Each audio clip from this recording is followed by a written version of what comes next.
Hello friends, आप सभी का स्वागत है। आप अपने YouTube channel PK study number 1 पे तो देखेंगे फ्रेंड्स। आज आप लोगों के साथ बताने वाले हैं 5 लघु उत्तरीय है ना विज्ञान का मोस्ट इम्पोर्टेंट जो कि हर साल पूछे जाने वाले प्रश्न है।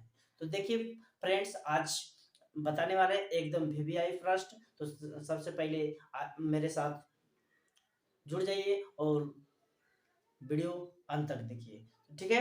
तो चलिए हम वीडियो को स्टार्ट करते हैं। सबसे पहले वीडियो को स्टार्ट करने के लिए है ना, स्टार्ट करने से पहले आप वीडियो को लाइक कर दीजिएगा और चैनल पे नए होंगे तो चैनल को सब्सक्राइब कर लीजिएगा। तो ठीक है फ्रेंड्स, तो चलिए तो हम करते हैं वीडियो को स्टार्ट और देखेंगे फ्रेंड्स। आज 5 इंपॉर्टेंट सवाल में आप लोगों को कितना क्वेश्चन याद है, तो नहीं याद है तो आप वीडियो को यूज करके आप लिख सकते हैं और याद कर सकते हैं। तो चलिए देखते हैं।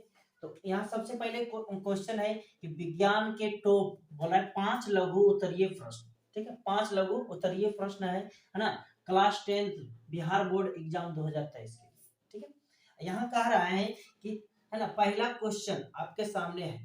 पहला क्वेश्चन आपके सामने है, क्या कर रहा है कि धमनी और सीरा में है ना कोई 3 अंतर लिखे, है ना। देखिए ये आपका है ना 2014 में पूछा गया है। ठीक है, ये पूछा हुआ ही क्वेश्चन पूछता है बिहार बोर्ड। आप ध्यान में रखिएगा। सबसे पहले आप देखिएगा कि एक है ना, देखिएगा तो ये इतना लिख दीजिएगा तो 5 नंबर पक्का है ना, आराम से याद रहेगा तब ना। तो चलिए याद करते हैं, है ना। तो कैसे दीजिएगा, धमनी और सीरा अलग अलग 2 भाग में आपको लिख देना है। और लिखिएगा क्या, देखिएगा बोल रहा है ना, जबरदस्त मस्त टॉपिक 5 है ना, इम्पोर्टेंट क्वेश्चन है ना, छेड़ देंगे फाड़ देंगे किसको, क्वेश्चन को, है ना। तो आप देखिए है ना, क्या कर रहा है कि इसकी दीवार है ना, पहला नंबर बोला है इसकी दीवार क्या होती है भाई, मोटी होती है और लचीली होती है। ठीक है, मोटी होती है और लचीली होती है। ठीक है, अभी इसका पहला में जानेंगे, है ना। सीरा में बोले इसकी दीवार पतली होती है और लचीली होती है, मतलब पतली होती है और लचीली होती है। ठीक है, ये आपको याद हो जाएगा ना फ्रेंड्स। चलिए आप वीडियो को लाइक कर दीजिएगा, ठीक है। चलिए दूसरा देखिएगा क्या करा है, इसमें कपाट नहीं होता है। इसमें क्या होता है, कपाट नहीं होता है। ठीक है, और इसमें लिखिएगा क्या, इसमें कपाट होता है। इसमें क्या होता है, कपाट होता है। ठीक है, अब तीसरा में देखिएगा, इससे शुद्ध है ना रक्त का प्रभाव होता है। इससे क्या होता है, शुद्ध रक्त प्रभाव। मतलब धमनी किसको बोलते हैं, जो मोटा वाला होता है ना, हाथ जैसे मोटा हड्डी हो गया है ना, उसको बोलते हैं धमनी, है ना। और सीरा किसको बोलते हैं भाई, इसको जो सीरा जो होता है ना, उसमें अशुद्ध रक्त होता है। और धमनी में कौन सा रक्त होता है, याद रखिएगा शुद्ध रक्त पाया जाता है। ऑब्जेक्टिव क्वेश्चन भी आपको पूछेगा, क्या पूछेगा कि बोलेगा है ना कि धमनी में कौन सा रक्त प्रवाहित होता है, तो बोलिएगा सर जी है ना शुद्ध रक्त प्रवाहित होता है। बोलेगा कि सीरा में कौन सा रक्त प्रवाहित होता है, बोलेगा अशुद्ध रक्त प्रवाहित होता है। ठीक है, चलिए तो इसमें आप देख लीजिए, इससे शुद्ध रक्त है ना का प्रभाव होता है। और आप बाद में देख सकते हैं फुस है ना, फफुस धमनी, क्या बोलिएगा, फफुस धमनी, है ना, इसको बोल सकते हैं फुसफुस धमनी। ठीक है, चलिए तो इसमें क्या है कि इससे अशुद्ध रक्त का प्रभाव होता है, किससे भाई, तो बोलिएगा सीरा से।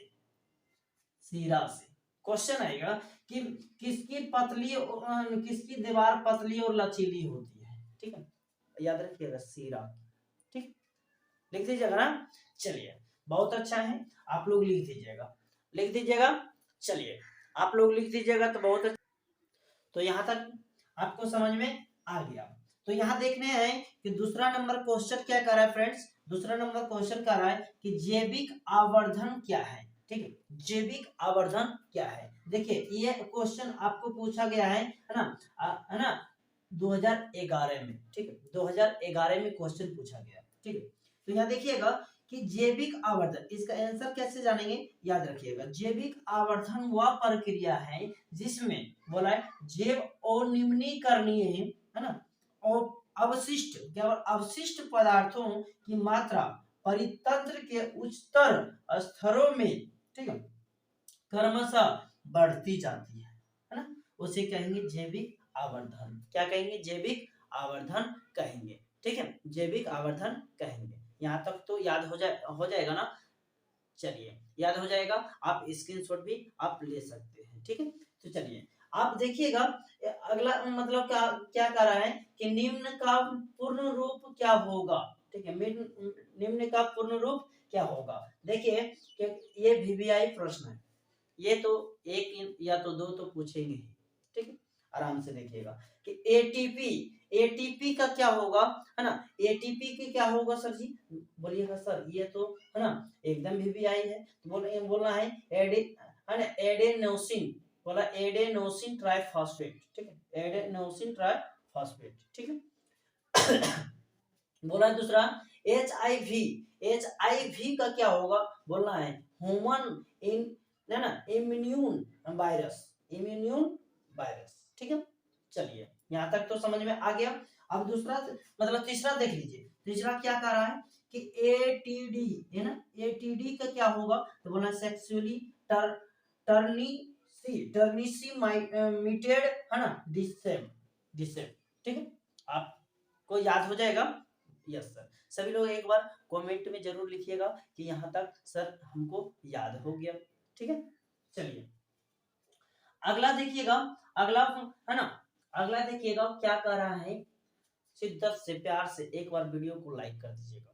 ठीक है, चलिए यहाँ देखना है कि परागकण क्या है ना, वर्षा होने के, है ना, परागकण वर्षा होने के, बोला है वर्षा होने के बाद, क्या बोला, वर्षा होने के बाद बोलना है। ठीक है, वर्षा होने के बाद, यहाँ लिख देना वर्षा होने के बाद परागकण पर क्या प्रभाव पड़ेगा, वर्षा होने के बाद परागकण पर क्या प्रभाव पड़ेगा। ठीक है, तो क्वेश्चन ऐसा रहेगा ना, तो आपको है ना आराम से लिखिएगा और भली भांति है ना आराम से है ना क्वेश्चन को देखिएगा, आपको याद हो जाएगा। चलिए तो हम क्वेश्चन को है ना देख लिए, इसका आंसर क्या होगा सर जी, बोलिएगा।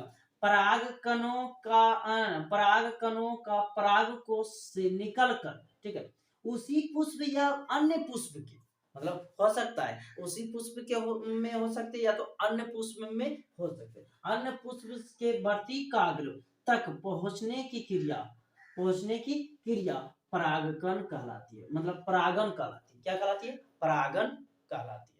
ठीक है, चलिए परागन कहलाती है। तो यहाँ देखिएगा कि यहाँ क्या कर रहा है कि ये तो आपका हो गया परागन। ठीक है, परागन या परागकण कहलाती है। सिंपल, याद हो गया आपको? यस सर, ये सिंपल क्वेश्चन है। आपको है ना क्या है, या बोला वर्षा होने के बाद परागन पर क्या प्रभाव पड़ता है। ये बोला है कि लिखिएगा कि वर्षा होने के बाद, है ना, वर्षा होने पर परागन, वर्षा होने पर क्या बोला, वर्षा होने पर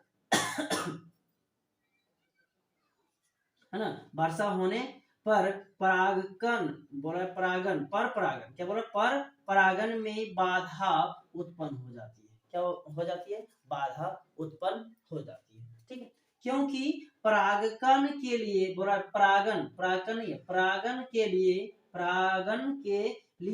ना बाह्य कारक, नहीं बोलेंगे, क्या बोलेंगे, बाह्य कारक। ठीक है, यहाँ होगा जैसे बोल सकते हैं तितली, क्या बोलेंगे, तितली, मधुमक्खी तथा पक्षी की कमी हो जाती है। क्या हो जाती है? पक्षी की कमी हो जाती है। ठीक है, आप देख सकते हैं, है ना, इतना तो क्वेश्चन देखें, इतना क्वेश्चन देखें, आपको है ना समझ में आ गया होगा और याद भी हो गया होगा। नहीं याद हुआ तो आप वीडियो को 2-3 बार देखिए, या तो इस है ना वीडियो को पॉज करके आराम से है ना क्वेश्चन को लिख के याद कर सकते हैं। ठीक है, चलिए चलिए अगला क्वेश्चन क्या कर रहा है, 5वां नंबर बोला है गुणसूत्र का एक स्वच्छ नमूनांकित चित्र बनाइए। है ना, गुणसूत्र का देखिएगा, गुणसूत्र किस प्रकार का है ना, गुणसूत्र इस प्रकार का रहेगा, आराम से देखिएगा, है ना, याद हो जाएगा। है ना, देखिएगा ये आराम से बना सकते हैं, है ना, ये इस तरह के गुणसूत्र रहेगा। है ना, इसको बोलेंगे जो टेढ़ा मेढ़ा है ना, स्प्रिंग जैसा, है ना, तो इसको बोल सकते हैं क्रोमोनीमाटा। क्या बोलिएगा, क्रोमोनीमाटा, ठीक है, क्रोमोनीमाटा, ठीक है।